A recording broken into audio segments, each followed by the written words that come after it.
tell me that I'm never. Halo semua, salam sejahtera Malaysia. Tuan-tuan dan puan yang amat dihormati. Saudara-saudara, baru-baru ini kita dikejutkan dengan satu lagi berita tentang Menteri Besar Kedah Muhammad Sanusi. Bukan saja berkaitan dengan perkahwinan keduanya ataupun isteri keduanya, tapi juga berkaitan dengan isu REE ataupun kecurian nadir bumi, unsur nadir bumi yang sebelum ini pernah menjadi viral di media sosial. Dan pada akhirnya ada yang klaim bahwa istri kedua Sanusi terlibat dengan siasatan REE. Dan ini satu perkongsian daripada Harapan Daily yang saya kongsikan kepada Anda. Bertarik 8 September 2024. Sanusi tipu bila Nafi, isteri nombor 2, tak terlibat dalam siasatan kes nadir bumi. Menteri Besar Datuk Seri Muhammad Sanusi menipu dengan menafikan penglibatan isteri keduanya, DSP Ceh Intan Subri, dalam siasatan kes nadir bumi di Kedah pada tahun lalu. Semasa penyiasatan tersebut berlangsung, antara individu yang telah ditahan ialah seorang lelaki Cina bernama Ho Chumeng.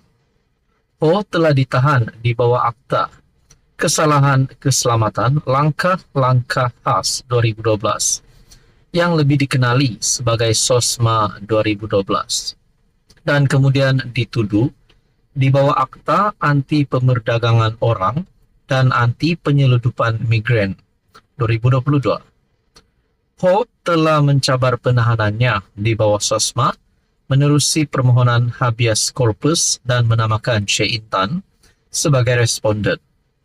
Kes tersebut telah didengar di Mahkamah Tinggi Alor Setar dan Ho diwakili oleh barisan peguamnya Nizam Bashir Abdul Karim, Malik Imtiaz Sarwar, K. Shanmuga, Ki Hui Yi, Amir Ashraf Azuddin, dan Lim Yovini.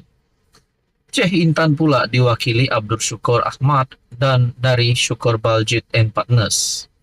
Hakim Mahkamah Tinggi Shahnaz Sulaiman memutuskan bahawa kegagalan memaklumkan waris tahanan di bawah Seksyen 5 dalam kurungan 1 Akta SOSMA bercanggah dengan keperluan prosedur yang disebut di bawah akta sama.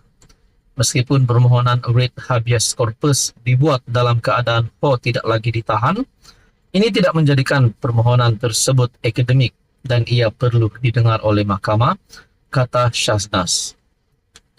Melalui perkongsian daripada harapandaily.com. Ringkasan kes ini boleh diperoleh dalam CLJ Bulletin 46 2023. Melalui tajuk artikel ini, Sanusi tipu bila Nafi isteri nombor 2 tak terlibat dalam siasatan kes nadir bumi. Saudara-saudara, tuan-tuan, adakah benar Sanusi menipu ataupun ini pasti menjadi satu persoalan yang besar bagi kita semua? Tuan-tuan, apa komen Anda? Halo semua, salam sejahtera Malaysia. Selamat datang ke channel Fels Lifestyle. Tuan-tuan dan puan-puan yang saya amat hormati semua, terima kasih kerana terus setia dan bersama di dalam channel ini. Ada pengakuan daripada Datuk Seri Anwar Ibrahim, pengakuan daripada PMX yang pasti mengejutkan semua pemimpin-pemimpin politik, khususnya bagi kepimpinan pembangkang ataupun Perikatan Nasional yang kini sedang berhadapan dengan pertuduhan di mahkamah.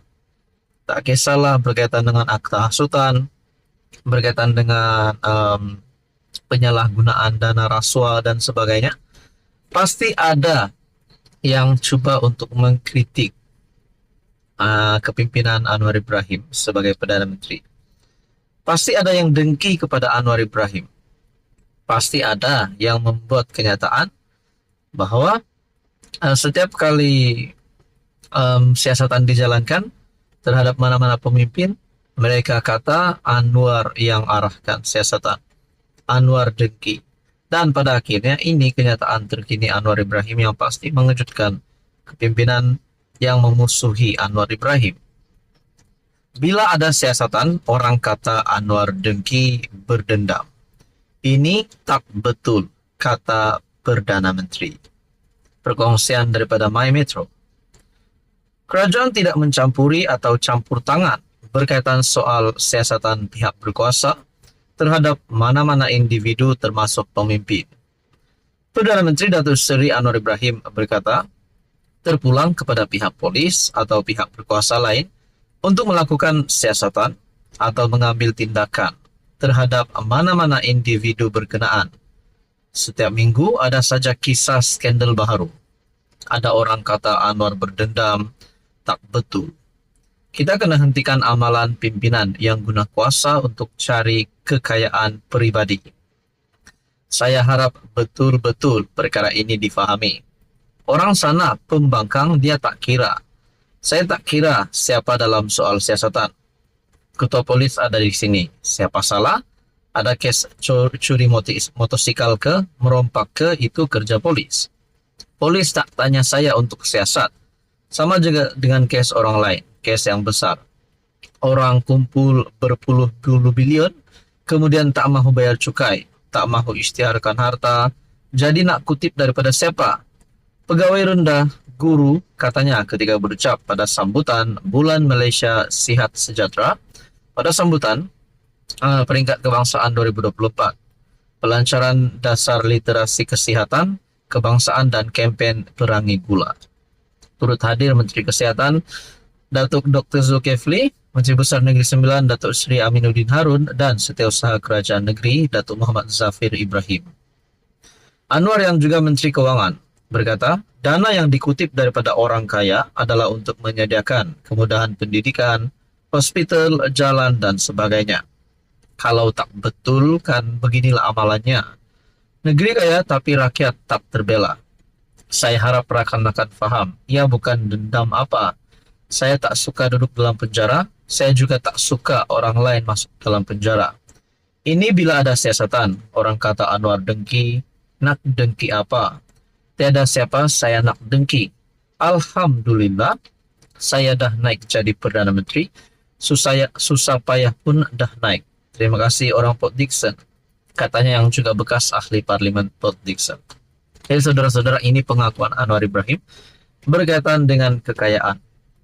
Kekayaan orang kaya di luar sana, mana-mana pemimpin di luar sana, di mana sekiranya ada salah laku, perlu ada siasatan dijalankan.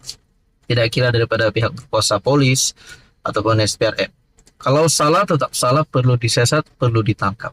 Jadi saudara-saudara, akhirnya Anwar Ibrahim buat pengakuan, tiada siapa saya nak dengki. Alhamdulillah, saya dah naik menjadi Perdana Menteri. Ini juga membuktikan kepimpinan Anwar Ibrahim sebagai Perdana Menteri adalah yang terbaik setakat ini.